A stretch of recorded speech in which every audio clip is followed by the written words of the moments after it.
The experience that I took away most from university, one of the most shocking things for me was the difference between me and the people that I went to university with. And LSE is this type of university that churns out like the future politicians or civil servants or whatever of the UK and the wider world.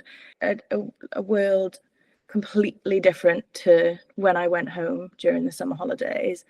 And it like frustrated me how out of touch everyone was, and that these were people who were going to make policy for the vast majority of the population, who they have no idea what the population is going through. I don't want these people representing me or making my politics. I really, really believe that politics should be shaped by lived experience and the people that it impacts, rather than sort of a top-down approach. But ultimately, what I want is young people to have economic power. I think we've seen like a generational shift.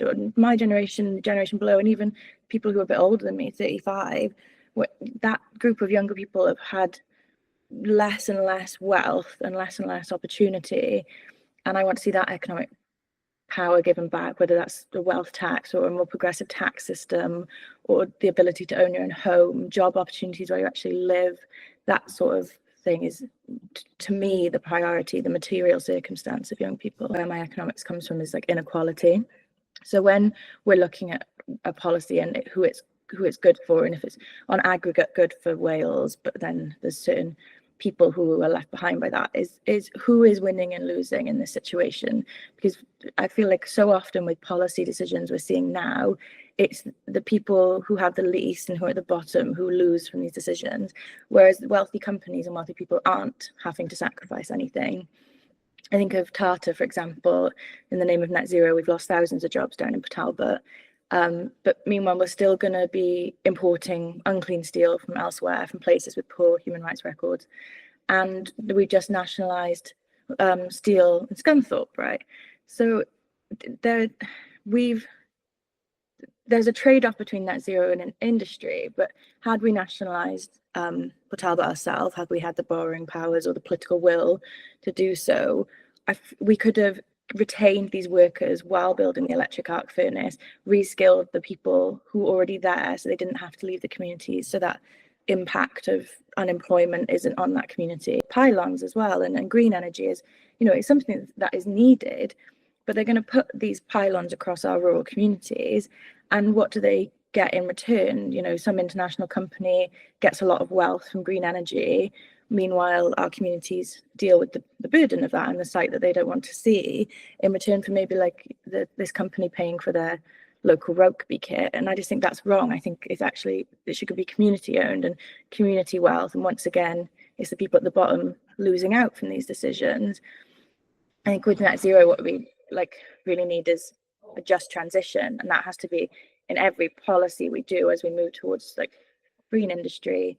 That has to be an underlying principle, is how do we replace polluting industries with opportunities in other areas. And that just isn't happening at all right now. And I don't think it's inevitable that communities will be left behind. I think the UK system has just made some communities expendable. That's just what we've allowed to happen. In the larger term, or in an independent Wales, I would like to see energy ultimately nationalised. I would like to see us owning that, and I think the benefits of that aren't just that we can look at having clean energy and offshore wind and so on, and making sure that energy bills are cheaper in areas that are affected by things like pylons, but I think being able to train people up into the jobs as well, knowing what is coming up, knowing that the skills input we're going to need is something we don't currently do. We don't have a pathway for that. Whereas if we had sort of nationalized energy, we know what we're wanting to create, and it's all government run.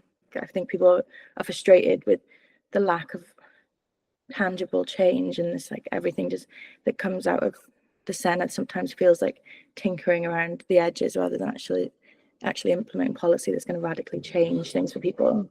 If we're talking about an economy that works for everyone in Wales, is for me control over our own tax system, which we don't currently have. We have some amount of tax raising powers, but they're essentially unusable because we can't change the bands within them.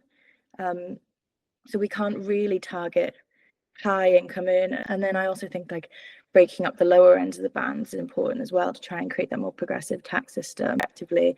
And then I also need control over our own borrowing power and borrowing to invest in, you know, whether that's our railways or large green infrastructure projects. And actually, without borrowing powers and without control over our own finances, we are still just recreating like an England budget in Wales. And if we don't believe in the austerity that's being implemented in England, or we don't believe in how investment is currently working in England, then it doesn't work for Wales. Like, it doesn't work for the Wales we're trying to create.